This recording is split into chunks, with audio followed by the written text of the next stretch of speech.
Bora então, mais uma edição de Ponto e Contraponto. Eu, Benhur Ferreira, juntamente com Edir Viegas, aqui à sua disposição para discutir, debater, analisar. Edir, tudo bem? Tudo bem, Benhur, tudo jóia aí, mais um ponto e contraponto. E vamos lá, o que Vamos você lá. hoje? Você que é o nosso âncora. É verdade. Mas eu te perguntar antes de entrar nas matérias, sofreu muito o Jogo do Brasil, cara? Rapaz, jogo bom, hein? O Brasil jogou bastante, jogou muito, merecia, né? Até um resultado melhor, né, Benhur? Merecia. O Vinícius Júnior ia fazer um gol Pois é, de placa, né? o que me chamou a atenção foi a torcida gritando o nome do Neymar. Mas pra quê? O que é o marketing, né? O Vinícius Júnior rala, faz tudo e não tem esse carinho da torcida, né? Aí você vai pegar o cara que tá lá sossegado em home office e botar o cara no campo. Pra que isso, gente? Deixa ele descansar. Mas o Ancelotti me chamou a atenção porque ele não tirou o Casemiro, né? E no intervalo do jogo, ligo pro meu filho, pro meu irmão, para fazer a análise do jogo. A gente não entende nada, mas você acha. E todo mundo, não, tem que tirar esse Casemiro, o cara tá com amarelo, o cara não joga nada, tá cansado, aí o Casemiro vai lá e quase fez um gol e quase fez outro também de cabeça. Aí depois, né, quando colocou também o outro lá, como é que é o nome italiano? O Endrick. Que marcou o segundo gol. Foi o Martinelli. Então, mesma coisa. Vai colocar o Martinelli, não vai dar certo, não é crítica. Aí o cara vai lá e fala. O Martinelli entrou bem também, né? No lugar do Matheus Cunha. Mas tá aí, estamos acompanhando. E domingo a gente já sabe o próximo jogo do Brasil é contra a Noruega. Só uma curiosidade, o Brasil nunca ganhou da Noruega. Já 4 jogos, empatou 2 e perdeu 2. Então tá na hora de quebrar esse tabu domingo contra o gigante Haaland, né? 4 horas da tarde, horário de Mato Grosso do Sul. Mas vamos lá, então. A primeira matéria de hoje, para a gente comentar, é o seguinte: PL e emendas de Eduardo Bolsonaro, Mário Frias e Polon bancaram o filme sobre regimes comunistas de pré-candidato. Além de 600 mil do fundo partidário, a ONG de Rodrigo Cassol Lima recebeu 860 mil em emendas parlamentares de Eduardo Bolsonaro, Mário Frias e Polon, sediado no Rio Grande do Sul. A entidade emitiu nota sobre serviço de comunicação em Minas Gerais. Peraí, Edir, vamos entender. Primeiro explica o fato, para depois dar opinião. Eu lendo ali, não entendi direito. O que aconteceu? O que está acontecendo? Eu não sabia, mas nós temos um deputado cinéfilo, né? Cinéfilo aqui em Mato Grosso do Sul, que é o Marcos Polon, do PL, né?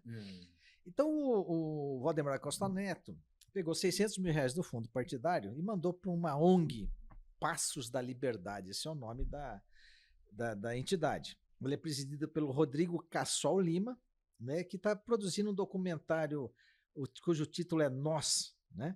Que inicialmente era Genocídio, ele mudou para Nós. Talvez porque deve ter se sentido vítima de genocídio ou algo assim, né?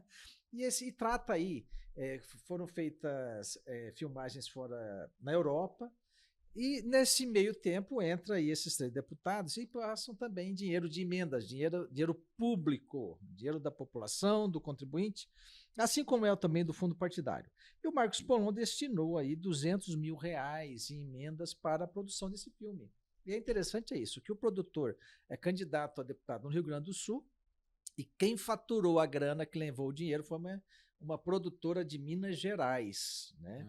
É muito interessante isso. E a nota fiscal saiu bem sugestiva, abre aspas, prestação de serviços de assessoria em comunicação e de produção audiovisual. Ok, é uma coisa meio híbrida, né? Assessoria de comunicação, mais o filme. Uma coisa não tem nada a ver com a outra, isso é claro. É uma jabuticaba que criaram aí. E a questão geográfica, né? Ora, se eu mando dinheiro para uma ONG em Minas, para um produtor em Minas, a ONG no Rio Grande do Sul, e o cara é candidato a deputado. E o Polon mandou esse dinheiro, 200 mil reais, e não ficou por aí, não, né? É um filme com viés eminentemente ideológico, de cunho ideológico, na visão da extrema-direita sobre os regimes ditatoriais pós-guerra, Segunda Guerra na Europa, né? E eles criticam tanto a Lei Rouanet, que a Lei Rouanet é coisa para petista, que pega dinheiro público. Isso aqui é pior, é mais feio ainda, né? É dinheiro jogado fora, praticamente. E quem vai assistir esse filme? É a patotinha da extrema-direita, na qual o Polon se insere aí, sem o menor problema. Agora, como eu falo que ele é o deputado cinéfilo, é porque em 2024 ele já havia destinado R$1 milhão também para um filme, que mandou para o estado de São Paulo. Nós temos um deputado federal que representa o Mato Grosso do Sul, mas ele se dá o direito de pegar o dinheiro público e destinar para outros estados, ao invés de atender a população aqui do estado que o elegeu. Né? E esse dinheiro que ele mandou, esse R$1 milhão, foi para uma série documental, Heróis Nacionais, Filhos do Brasil que Não Se Rendem.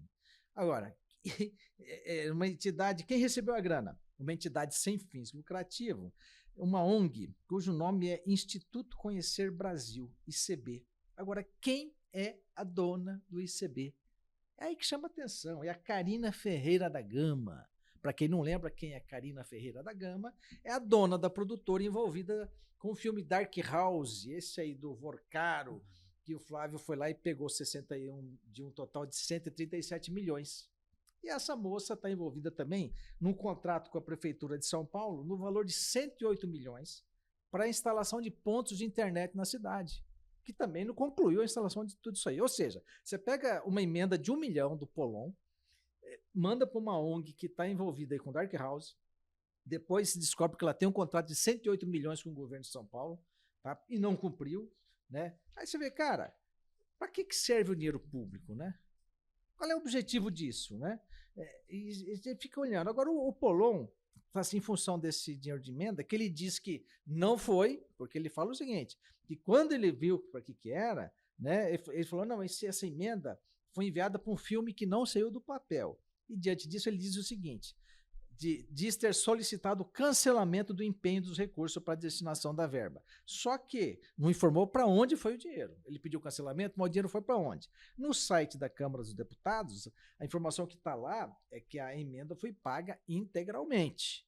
Então é R$1 milhão que está rodando aí. E o ministro Flávio Dino, né, já notificou aí vários parlamentares em função dessa questão de emendas. E esse caso aqui dele é a tal da emenda PIX, né? Que é essa outra jabuticaba criada pelo ex-presidente da Câmara dos Deputados, do governo Bolsonaro, inclusive, né? Então, ele tem que dar conta disso agora para o Flávio Dino. Agora, entendemos que temos um deputado cinéfilo aqui no nosso estado que usa do dinheiro público para bancar produções de cunho ideológico da extrema-direita. A situação... E uma coisa importante para você estar acompanhando, ficar bem atento, é que para além desses fatos que o Edir narrou aqui, são fatos, hein? Aqui, né, nós estamos dizendo que está nos jornais, tudo são fatos. Mas tem outra coisa interessante, é que essa semana é esperado que o ministro André Mendonça, que vai ser o relator do caso da investigação desse dinheiro para o filme Dark Horse, o ministro Fachin definiu assim que vai ser o André Mendonça, que já é o relator do caso Master, do INSS, portanto o André Mendonça está com muito processos interessantes na mão dele. Essa semana a expectativa é que ele peça o parecer da Procuradoria-Geral da República se abre ou não um inquérito para investigar esse patrocínio do Vorcaro para o filme do Bolsonaro. Então há uma grande expectativa, porque a gente até comentou aqui, né? Por valores menores, alguns senadores já foram investigados, tiveram quebra de sigilo, busca e apreensão. Exatamente. Obviamente, corrupção pode ser pequena, grande, tem que ser investigado, mas chama atenção uma certa lentidão. Vamos ver, de repente, né? Enfim, o Brasil tem pressão da inocência, contraditório, tudo. Outra coisa que me chama atenção mais política. E aí quero colocar uma pimenta nesse debate. E várias coisas que o Edir citou aqui na apresentação de emendas para filmes, tanto está presente o deputado Polon como o deputado Eduardo Bolsonaro. Sim. Que é uma pessoa muito influente junto ao irmão Flávio Bolsonaro. Ou seja, tudo indica, até porque a questão da arma, às vezes fazem parte dessa coisa, né, do armamento, tem uma ideia que o armamento ajuda a população, aquela coisa toda. Essa ideia fixa, né? Eles têm muito essa bandeira. Mas eu fico me perguntando, né? Será que com esse apoio do Eduardo e aquele bilhete do Bolsonaro, o Polon não vai se viabilizar no lugar do Contar? Porque o Eduardo tem muita ascensão sobre o Flávio Bolsonaro. O Eduardo, para quem é ex-deputado, está lá nos Estados Unidos, é o 03, né? Sim. É o 03, tem muita ascensão sobre o Flávio, o irmão dele, que é mais velho, mas o Eduardo sempre foi mais articulado, até mais agressivo, assim, né? E faz o contato internacional da família Bolsonaro com outras correntes, né? Mais ligada à direita mais extremada. Ele é muito próximo do Polon. Então, acho que tem que aguardar. Tanto é que o PL falou que ia fazer uma pesquisa para definir quem é seu candidato. Exato. A pesquisa foi feita, que corre nos rumores é que o Contar estaria na frente e até agora não foi anunciado. Então, se eu fosse o Contar, ficar muito esperto, porque o Eduardo e o Polon são muito próximos, né, Edir? Sim, e tem a ver o que está acontecendo no Brasil, né, Beiro? Que tá uma dúvida danada. Esse vídeo da Michelle Bolsonaro, por exemplo. Tá uma coisa muito estranha. O Jair Bolsonaro não sabia desse vídeo. 30 minutos de vídeo com a superprodução, teleprompter. A Michelle não errou o português uma vírgula. Né? E toda aquela simbologia, né? Simbologia, bandeira. Tinha Estrela do Davi, Isso. Tinha coisa de pastor ao fundo. Exatamente, bem produzido. Será que o Valdemar da Costa Neto também não sabia? Foi produzido na sede do PL. Só para quem não está acompanhando, até perdão, se você não estiver acompanhando, a Michelle Bolsonaro, no dia do Jogo do Brasil, né, não do jogo desse domingo, da segunda-feira, semana passada, terça-feira passada, ela publicou um vídeo de quase 30 minutos reclamando do Flávio, que foi importunada, foi maltratada, que ele foi grosseiro, falou que é apunhalada, que ele teria dito que ela não entende nada de política. Então chamou a atenção porque é o seguinte, ela faz um vídeo como esse, e aí a pergunta que o Edir faz, o Bolsonaro, o ex-presidente não sabia? E mais, Edir, eu fiquei impressionado, já que a gente pegou nesse assunto agora, como ela foi atacada, né? Foi assim. E é muito curioso, isso é um fenômeno. Não sei se você está lembrado, caro acompanhante nosso aqui do Ponto e Contraponto. Quando o Sérgio Moro se insurgiu contra o Bolsonaro e rompeu com o Bolsonaro, parecia que ia se criar uma alternativa à direita, a direita mais liberal. O Moro foi avacalhado, achincalhado e voltou para os braços do Bolsonaro.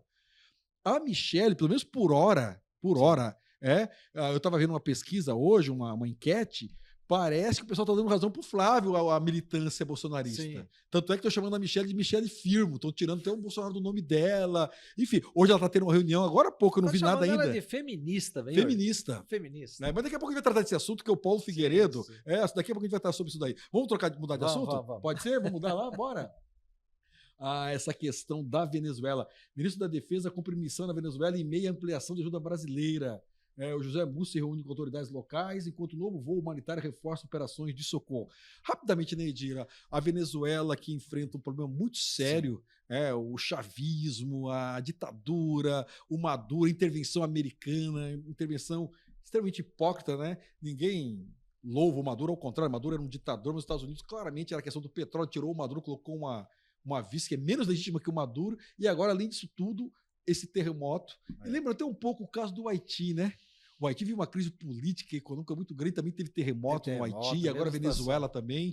É uma coisa. Agora, e isso é importante, porque no Brasil a Venezuela acaba sendo muito assunto de debate. Independente da ideologia, a Venezuela é um país importante para nós, tem a questão humanitária. O Brasil tem uma extensa fronteira com a Venezuela, então estabilizar a Venezuela, ter eleições, estancar essa migração forçada dos venezuelanos, é interesse do Brasil, né? Então é importante que o nosso ministro da Defesa esteja lá, Sim. junto com os países, né, ajudando a Venezuela. Né, mesmo porque você tem uma questão territorial e da Amazônia, né?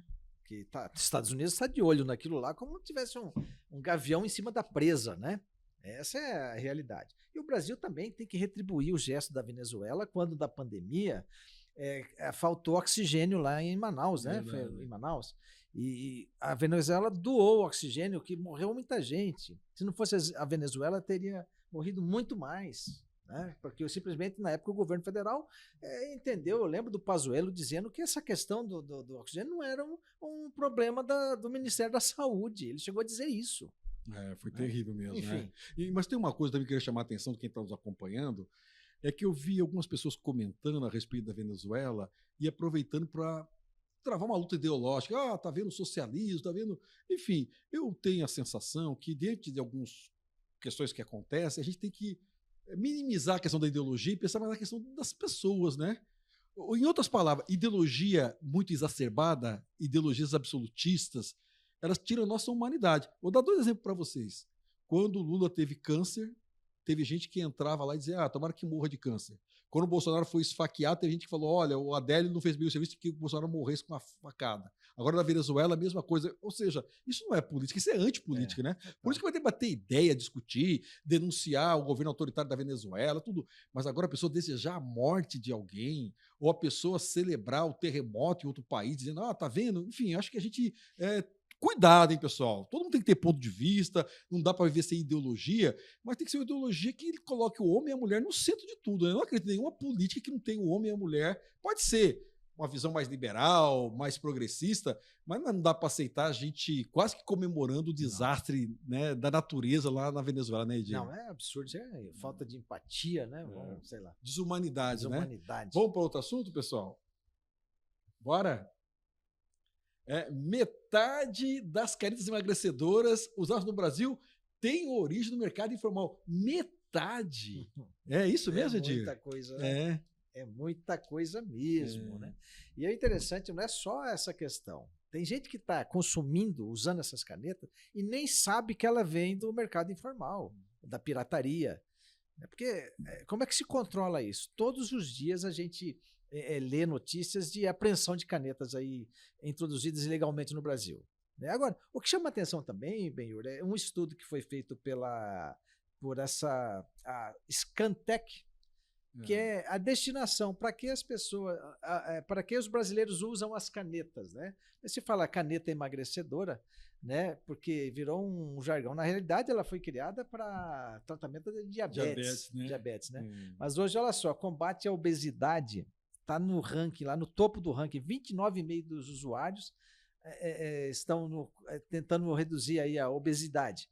Aí na sequência que também tem a ver, que é perda rápida de peso, 28%, quase empatado.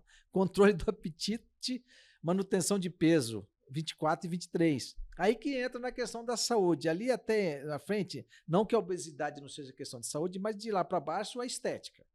Aí no final você tem novamente a preocupação com a saúde, que é a redução do risco cardiovascular, 22%, e diabetes tipo 2, que era como o Viagra, né? Ele foi criado por uma situação cardiovascular e virou depois um medicamento para impotência, né? Para cura da impotência. Aliás, que belo medicamento, né? Uma revolução para a história da humanidade. O Luiz Felipe Pondé, o pensador conservador, ele fala que o Viagra fez mais pela humanidade do que Karl Marx. Não sei se é verdade.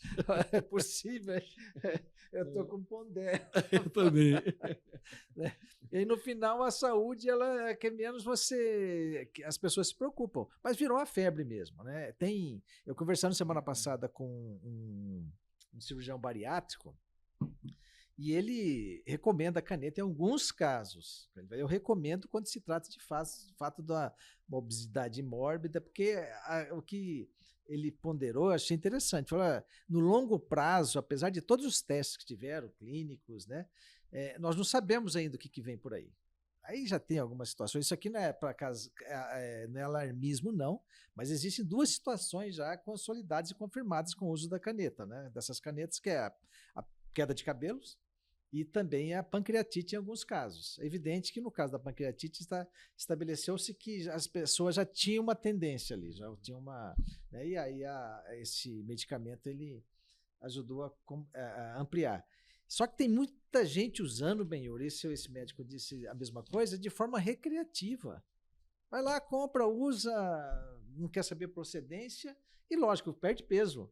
Mas de que forma? Né? Então tem que tomar muito cuidado com isso, tudo que é novidade, né? E do jeito que está o consumo, as famílias estão mudando agora seu consumo, estão economizando em algumas situações para poder ter o dinheiro para comprar a caneta. Você vê curioso, né? Essa quadra histórica nossa, né? E a questão do endividamento, além dos juros altos, essa questão das bets, que na Copa se exacerbou, né? Foi. Até a TV Cazé foi multada, né? E agora essa questão também das canetas emagrecedoras, né? Muita gente comprometendo a saúde, né? A economia doméstica para poder fazer frente. Você falou, até lembrei, meu irmão é cirurgião bariátrico, né? E ele falando também que diminuiu muitos clientes dele.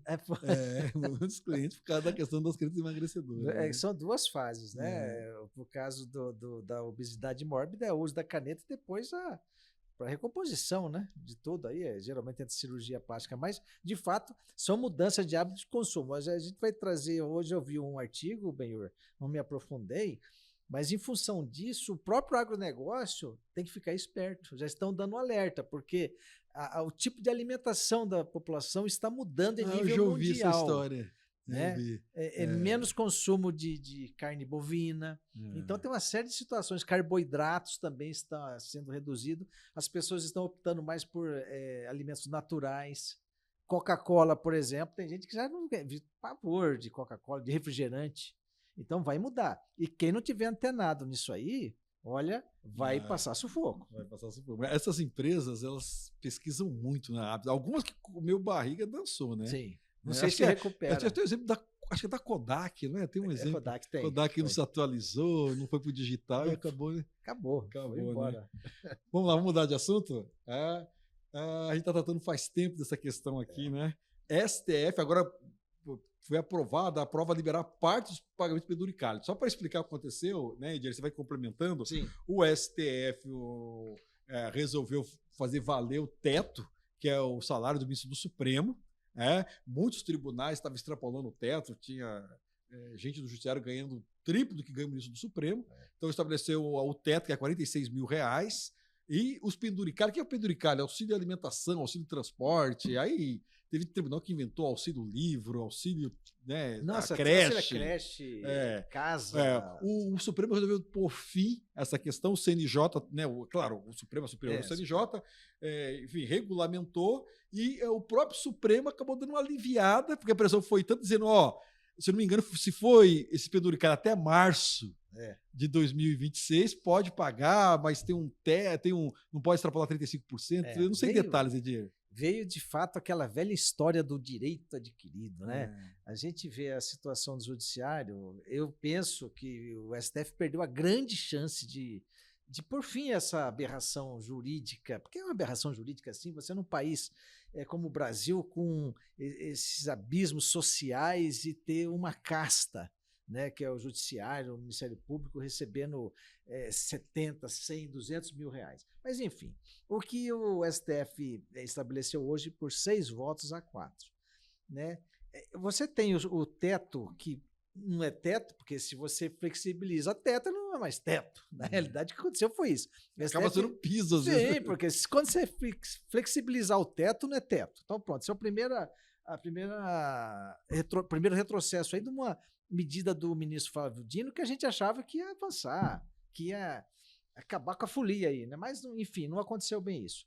Então, o teto, o salário do ministro do STF, 46.300. Vou fazer um exemplo aqui bem didático para quem estiver nos ouvindo entender como é que funciona. Então, o juiz está lá no teto, ele recebe R$46.300, que é o que ganha o ministro do STF. Aí ele tem direito de até 35% em cima desse teto referente a penduricários. Então, você vai somar 35% em cima de 46, vai dar 16.200 aproximadamente. No final, ele vai ter um salário aí de 62.500, ou seja, o teto já ficou para trás. O teto que era teto não é mais teto. Só que entrou em discussão o seguinte, o tal do direito adquirido. Aí férias acumuladas, licença-prêmio, plantões e o caramba 4, um monte de coisinha aí. O que os ministros discutiram? Vamos levar em consideração o direito adquirido? Aí tiveram duas correntes. A primeira do Flávio Dino, Alexandre de Moraes, Gilmar Mendes, o Zanin, o Edson Fachin e a Carmen Lúcia, não, vamos ter que botar um freio nisso. Já o Luiz Fux, André Mendonça, Dias Toffoli e Nunes Marques, não, abre a porteira, deixa passar a boiada, todo mundo vai ter direito. E no final venceu a tese de que até o mês de março, quem recebia até o mês de março esses penduricários vai ter direito a 35% também disso aí, não vai ser integral. Né? Agora, daqui para frente não existe mais isso. E mais, só vai ter direito de receber retroativamente isso aí naqueles estados em que houver lei estadual, porque o judiciário ele é assim, né? Cada estado tem uma legislação própria, né? Então virou aquela bagunça, né? Tem estado aí, por exemplo, que ressuscitou aquela a tal da licença-prêmio, né? E até uma aberração nessa retroatividade, Benhor, se pagar a licença-prêmio, porque ela já tinha sido extinta. Já estava extinta, já estava lá estava morto e ressuscitou. Então, nesse ponto, houve um retrocesso, sim. Né? E o teto, que era teto, que é, para mim, a maior retrocesso disso, não é mais teto, é um teto flexível. Mas uma coisa importante, Edier, é que, enfim, a gente tocou nessa ferida, né? Sim. Tocou nessa ferida. Agora com os portais de transparência é possível acompanhar. Mas ver você que está aí, como é duro politicamente enfrentar algumas corporações, né? Porque em tese, mas todo mundo concorda. Mas na hora do pega para capar, é a força das corporações no dia a dia, o lobby que se faz. Então o Supremo avançou, recuou, ficou mais ou menos, né? Ficou mais ou menos, mas se espera que daqui para frente, aquela nossa esperança, né? Tudo vai ser diferente, né? Que a gente possa realmente. E de novo aquela história. Todo mundo reconhece o papel do judiciário, a juíza para ter autonomia tem que ganhar bem. Agora a gente mora no Brasil, você tem que ter um limite, né? O salário do servidor que ganha menos, que ganha mais, não pode ser essa coisa absurda que é, né? Não tem como você sustentar um país onde algumas pessoas ganham 100, 150 mil por mês, ganhando acima do ministro do Supremo. Até porque, quando fala que o teto do ministro Supremo é o teto, significa que quem está abaixo do ministro Supremo tem que ganhar menos. Sim. Tem que ganhar menos. Sim. Se não me engano, o STJ é 10% a menos, desembargador, enfim, tem toda ou 5%, não me lembro de cabeça. Enfim, então você vê aonde que nós chegamos de distorção. E num poder que é muito importante dizer, que é fundamental para a democracia, e é o poder que não é eleito. Poder que não é eleito. Na democracia eu tenho o poder eleito, que é o executivo e o legislativo, eu tenho que ter um poder que não é eleito para controlar o poder eleito. Agora, se esse poder que não é eleito não dá exemplo, você coloca em risco a própria democracia, a própria ideia de legitimidade das instituições. Então, tomara que a gente supere essa página, né, em relação... Aliás, só faço um parênteses, tem uma matéria da Folha de São Paulo que me mandaram, não sei que dia, mostrando que no CNJ, né, o Fachin nomeou 2 conselheiros do CNJ, são 15 conselheiros, nomeou 2 conselheiros do CNJ negros, né? Um daqui é a doutora Jaceguara e o outro que é juiz em Brasília, mas também é daqui de Paranaíba, o doutor Fábio. Doutor Fábio, 2 daqui do Mato Grosso do Sul, né? São 2 juízes, uma desembargadora negros, né? Que foram nomeados pelo Fachin. Agora, o ponto mais interessante nessa história toda, Benhur, que me chama muita atenção é o seguinte, né? O magistrado que fura o teto, ele recebe uma denúncia do promotor que também furou o teto, contra um prefeito que furou o teto, que é obrigado a cumprir o teto. Essa é a lógica do nosso judiciário. Me parece que a Constituição para essa turma aí foi escrita a lápis. Mas realmente passa coisa... a borracha e vamos tocar a vida.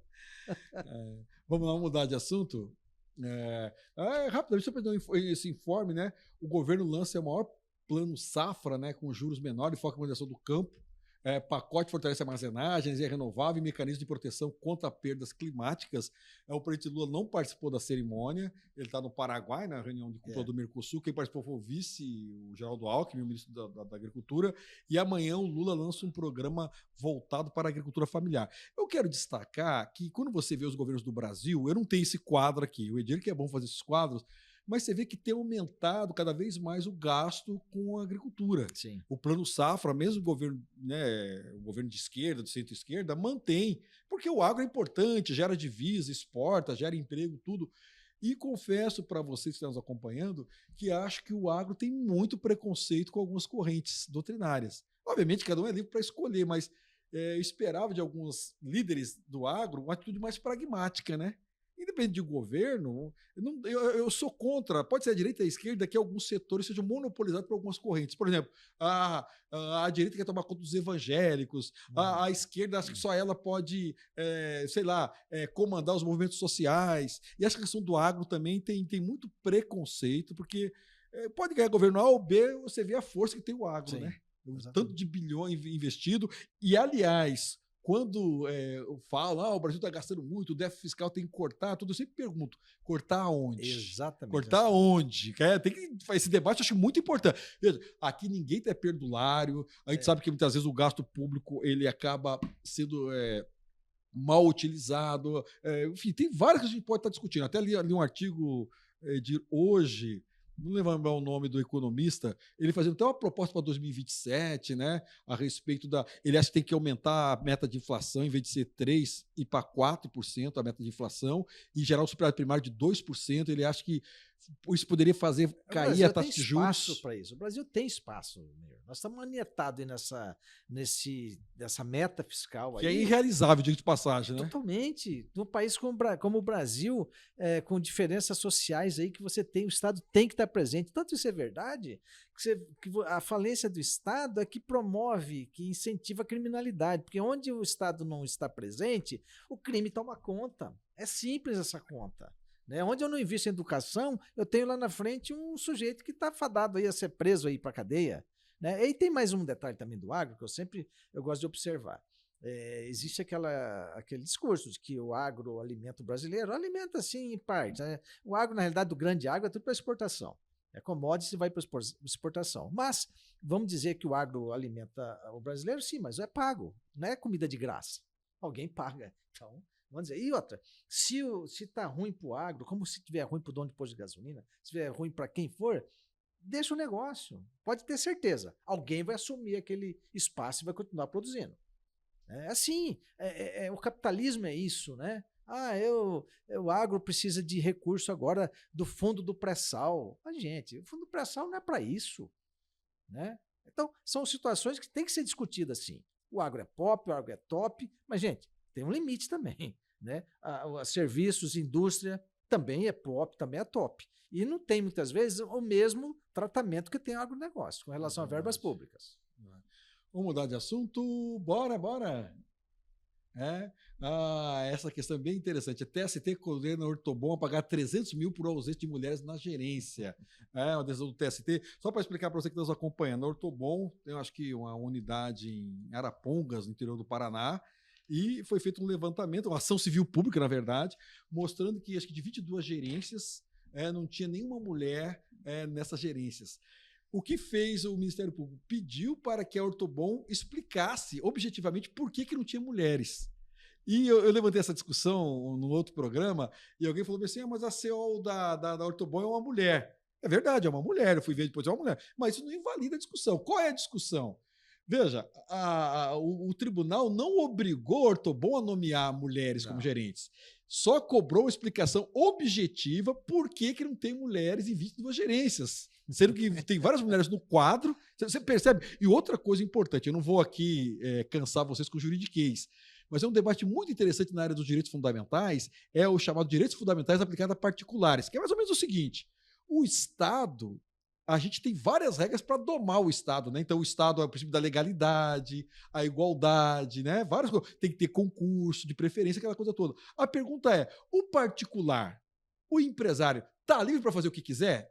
Não. Por quê? Porque nós temos essa questão ligada à livre iniciativa, é um princípio constitucional a livre iniciativa, mas você também tem a dignidade da pessoa humana. Em outras palavras, o empresário tem mais liberdade que o Estado, mas não tem uma liberdade absoluta. Ele também tem que seguir alguns critérios, ele também tem que justificar por que ele não coloca mulheres no seu quadro de gerência. É um debate importante. Dou outro exemplo mais prático para você. A empresa, por exemplo, ela pode destacar o trabalhador do mês. Tá lá o trabalhador do mês. Você vai lá, né, McDonald's, algum lugar assim, né? Tá lá o trabalhador do mês. Acontece que algumas empresas foram condenadas porque sabe o que elas fizeram? Colocaram tartaruga do mês. O cara que menos vendeu colocaram como tartaruga do mês. O tribunal entendeu que violava a dignidade da pessoa humana. Você percebe, então, que o empresário não tem liberdade total? Mas o negócio é meu. É seu, estamos no capitalismo, tomara que você prospere, mas tem que ter limites que a própria Constituição coloca. Então, a Ortobon foi condenada porque não foi capaz de justificar por que não tinha mulher comandando a gerência, né? Pois é, tem muita gente que diz assim, mas a maioria que decide. Não é, o Estado brasileiro ele existe para garantir os direitos das minorias, fundamentalmente das minorias, porque os que estão na maioria têm mais condições de brigar pelos seus direitos, né? Então é uma visão deturpada que as pessoas têm, né? E essa questão lá específica da Ortobon, lá em Arapongas, só na cidade de Arapongas, os magistrados, né, disseram o seguinte, que é estatisticamente impossível que não haja uma mulher competente na região toda para exercer a função de gestão, sendo que a maior parte da população, 51,4%, é formada por mulheres. Né? 22 cargos, 22 gerências e 2 subgerências, só tem homem. É evidente que tem alguma coisa errada, tem ali. Mas acho que a nossa próxima matéria Acho que vai falar da questão da mulher, daí a gente já fecha. Daí. Sim. Essa daí é bem interessante. Só para tá lá a manchete, né? Flávio Bolsonaro silencia sobre ataques misóginos do seu assessor. Para você que não está acompanhando, e de novo, vou ao fato, hein? Aqui é fato, a gente vai dar a nossa opinião, mas o fato é Paulo Figueiredo, que veio a ser neto do último ditador do regime militar, o Figueiredo, né? O Paulo Figueiredo é neto dele, mora nos Estados Unidos, acompanha, é influenciador, enfim, é jornalista, acompanha muito o Eduardo Bolsonaro lá. Quando o Flávio Bolsonaro teve com o Trump, ele estava do lado lá, então, portanto, tem um cara que tem trânsito na Casa Branca, você vê, não é pouca coisa, é um cara influente, imagina, o cara ter acesso à Casa Branca, né? O presidente mais forte do mundo, aquela coisa toda, e tem. O Paulo Figueiredo publicou um vídeo atacando a Michelle Bolsonaro, falando que ela era feminista, chamou ela pelo nome de Michelle Firmo, falou que ela, né, tirou o nome Bolsonaro dela, e mais, olha, não sei se está escrito lá para baixo, tem, mas eu falo aqui para você, pode confiar em mim que eu estou falando a verdade. Ele escreveu o seguinte, que mulher solteira vota mal. Mulher solteira vota mal. A casada vota um pouco melhor porque acompanha o voto do marido. E ele foi questionado, ele voltou e reafirmou, falou que estatisticamente a mulher solteira vota mal, causou maior rebuliço, né? Eu não sei se é por causa disso, mas a Michelle Bolsonaro publicou um post doante no Garotinho. O Garotinho falou o seguinte, que ele viu um vídeo de uma festa do Vorcaro na Bahia, que era chamada Noite das Astronautas, que segundo o Garotinho, nesse vídeo aparecem mulheres nuas e com muitos políticos em volta. Usando capacete. Usando capacete as mulheres, os homens tinham que chegar e tirar o capacete, essa eu quero, eu não quero. E o Garotinho publicou e a Michelle republicou esse post, dizendo, porque ele diz o seguinte, olha, homens de família, né? Isso. Envolvidos. Acima de qualquer suspeita. Então, todo mundo quer saber o seguinte, para quem que a Michelle está dando esse recado? Eu não sei se falei várias coisas, mas dá uma analisada nesse contexto aí, diria essa briga aí. Eu acho que o recado é pro enteado. Eu acho que é pro enteado. Mesmo porque, há um tempo atrás, quando o Flávio Bolsonaro assumiu que esteve na casa do Vorcaro, ele falou, ali, é provável que surja mais um vídeo aí meu. Ou é vídeo... Porque até então nós estamos tratando de áudio, né? O que veio a público foi um áudio do Flávio chamando o Daniel Vorcaro de meu irmão pro resto da vida, aquelas juras de amor e tal, né? Vídeo ninguém tinha falado. E ele mesmo falou, olha, é provável até que surja um vídeo. Aí aumentou muito mais as suspeitas aí em cima de quem estaria nessa festa das astronautas, né? Interessante. Agora, é aquela velha história, né, Benhur? Jaca não costuma cair longe do pé. Você vai pegar o avô desse Paulo elemento Figueiredo. Aí, desse elemento, que é um elemento, né? Um sujeitinho. Né? O que o avô dele falava? Ele ficou famoso, inclusive, muita gente, na nossa idade ainda vai lembrar, mas a população mais jovem não. Ele dizia que, quando falava, ele culpava os pobres por diversos problemas do país. Abre aspas aí para uma frase dele. Um povo que não sabe nem escovar os dentes não está preparado para votar. Essa é uma frase do avô do Paulo Figueiredo. E racista, né? Ele falou certa vez que a solução para as favelas é jogar uma bomba atômica lá. Essa é a segunda fala dele. Na época não tinha o politicamente correto, aquela coisa toda. Saíamos de uma ditadura militar, então esses generais da época podiam fazer o que quisesse, né? Aí, para finalizar o festival de aberrações do avô desse sujeito aí, desse celerado, abre aspas pro ex-presidente. Eu cheguei e as baianas já vieram me abraçando. Ficou um cheiro insuportável. Cheguei no hotel, tomei 3, 5, 7 banhos e aquele cheiro de preto não saía, fecha aspas. Esse é o avô do cara. Certa vez ele chamou aí os gaúchos de, abre aspas, durante muito tempo o gaúcho foi gigolô de vaca, fecha aspas. Isso tudo está a fonte disso aí é aquele site Aventuras na História, que é uma publicação antiga, né, que tem essas... Então você veja que o Paulo Figueiredo, quando ele diz essas aberrações, né, e ele fala aqui, ó, abre aspas para o Paulo Figueiredo, que isso foi indignante, e depois o pessoal da produção bota um bip aí, que ele fala assim, deixa eu me retratar. Mulher não vota muito mal. Mulher vota mal pra c... Esse é o cara que é o assessor de quem? Do Eduardo Bolsonaro nos Estados Unidos. É essa gente que está aí na fila do poder. Só para a gente poder fechar, acho que um dado importante, não sei se a gente vai comentar aqui, mas como o caso Master está rendendo ainda, e pegou também o líder do governo, né? Jacques Wagner. E ele deu entrevista para a Folha de São Paulo, não gostei, né, do tom. Ele, tentando naturalizar, ele pediu para o empreiteiro comprar um apartamento que ele ia comprar depois, falou que ganhou realmente ingresso para o show da Taylor Swift no Rio de Janeiro, nos Estados Unidos, que realmente pegava carona, enfim, tentando naturalizar algo que, enfim, a gente tem que separar o público do privado, acabou repercutindo, né? Sim. O governo estava muito inofensivo essa questão do Banco Master, né? Tentando emplacar a ideia do Bolso Master, mas teve esse revés, porque aí a oposição foi para cima e o líder do governo, inclusive, deixou a liderança do governo, assumiu a Tereza Leitão, senadora de Pernambuco, mas a gente volta com mais calma para ver como é que vai estar semana que vem essa questão do Vorcaro, né? Porque os dois lados tentam empurrar para o outro e a gente vai acompanhando. É isso, Edir? É isso aí. Terminamos? É isso, moçada? É isso? Por hoje é isso. Então, tá bom. Queria agradecer a tua audiência, a tua participação. A gente volta em outra edição com Ponto e Contraponto. Um abraço. Forte abraço, gente.